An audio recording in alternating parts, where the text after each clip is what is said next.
that entrepreneurship programs were taught by civil servants. Nothing wrong with civil servants. But how do you, in a credible way, with this young generation that has more information at their fingertips, that will not take no for an answer, that will say we are here, we have a voice, and we want to be listened to. We can continue speaking about the youth, but we need to involve them in that process. It is extremely important, ladies and gentlemen. As this young lady pointed out next to me, 35 years from now, we won't be here. But they will. And they have extremely important ideas on what they want and how to see it. It is time, and I know we've said this before, but we cannot continue on the same path that we've walked on for the past 25 to 30 years. We know where that is going. That time has come. In 2005, there was a report, A Time to Choose.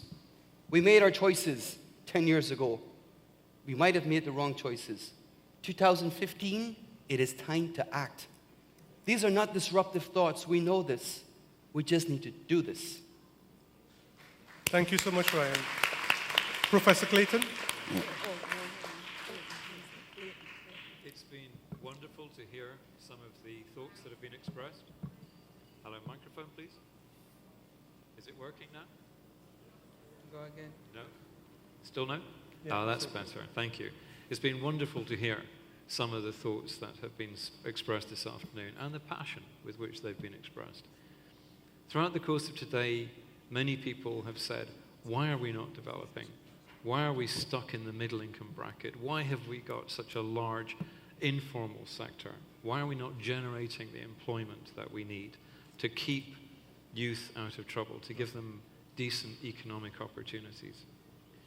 Let me turn that same question upside down. Why are we not rich? Why are we not rich? Look at this region. We have extraordinary natural advantages in terms of natural resources, human capital, proximity to major markets. How is it that we are not significantly richer than we are now? How come we are the epicenter of world violence instead of one of the richest locations on the planet? We know what the problems are. We have a very good grasp of what the problems are. They're to do with failings of governance, crime and corruption, institutional weaknesses, and low levels of investment in research and development, and a few more things. We know what these problems are. The extraordinary news is that we actually know how to fix every single one of them.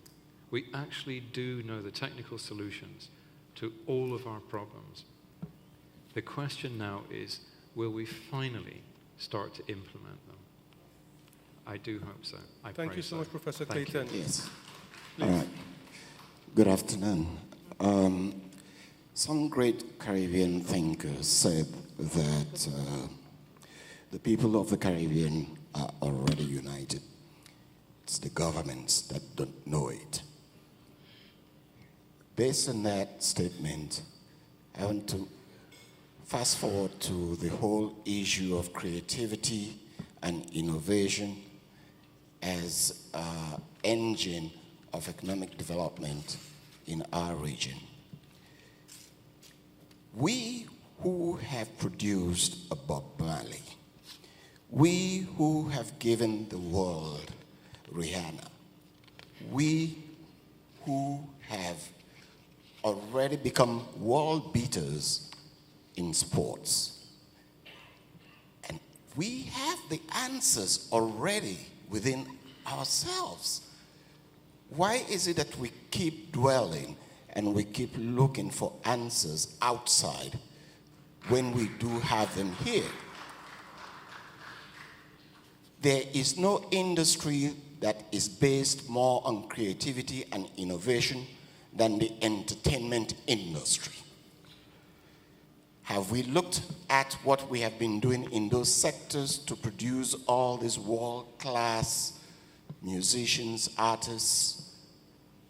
Have we examined those and studied and come up with a model that will show us the way forward as a region? I think we should be thinking along those lines. I think if we look back into our history and we realize that what I heard this morning about the Republic Bank going to Ghana, well, Marcus Garvey was already with a Black Star Line about 100 years ago. So what is it about us that makes us ignore all our successes and dwell on our failures or inadequacies?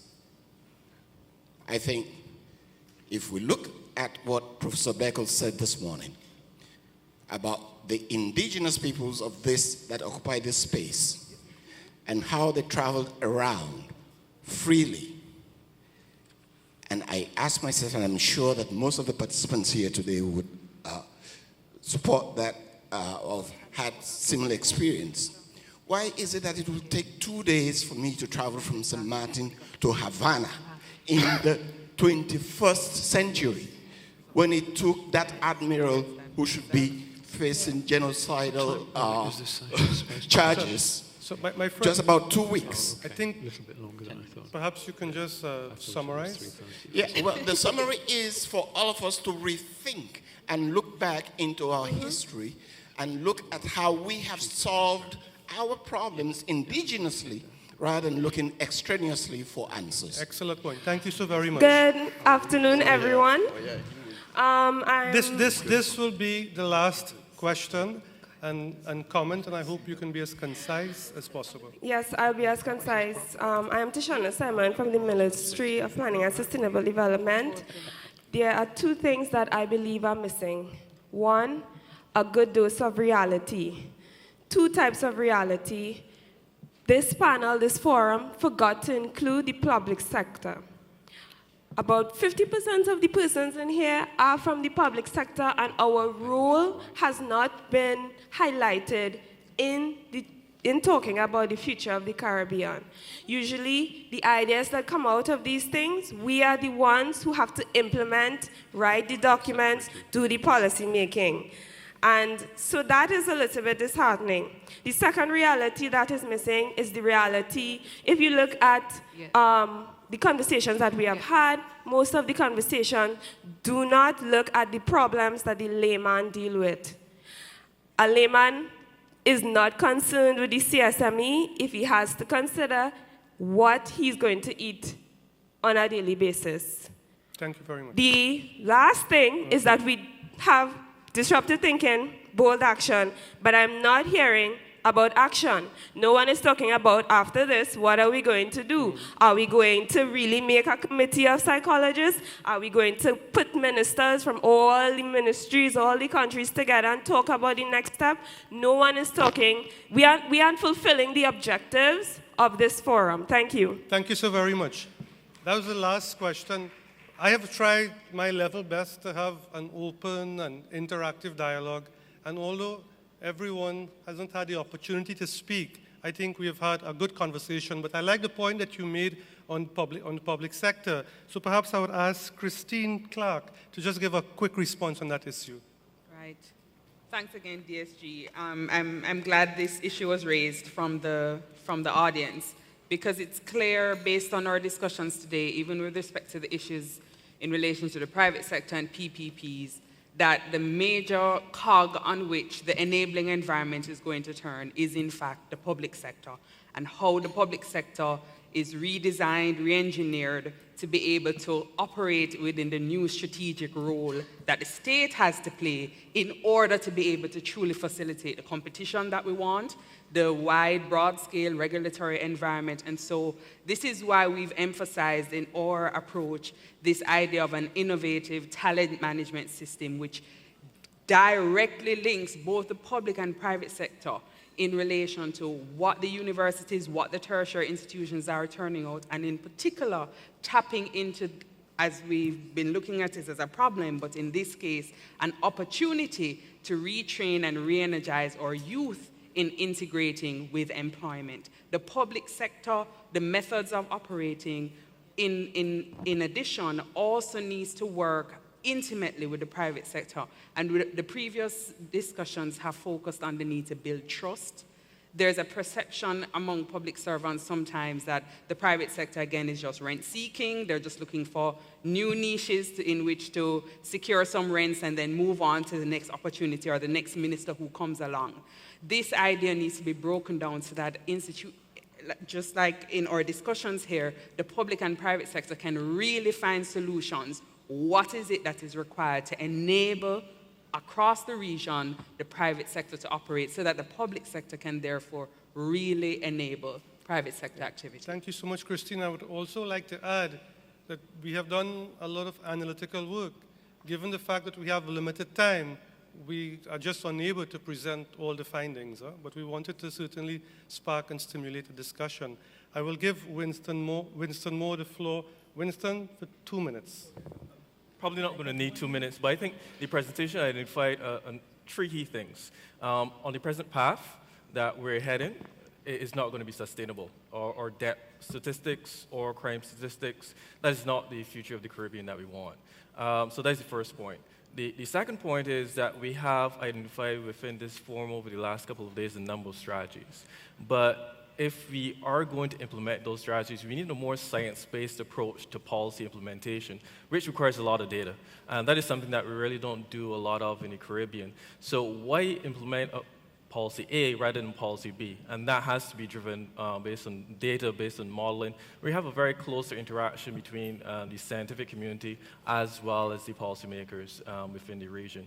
And then going forward, the analysis showed very clearly that everything's not lost.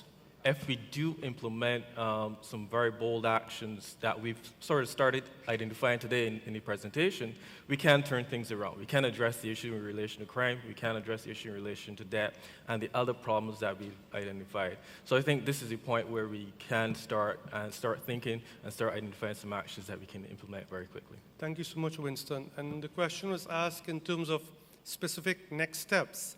That's a very difficult question, so I'll ask my colleague, Danny Lewis-Bainu, to respond. Danny? Secretary General. In terms of the Commonwealth next steps, we continue to work with our development partners in the area of building resilience. This is one of our initiatives.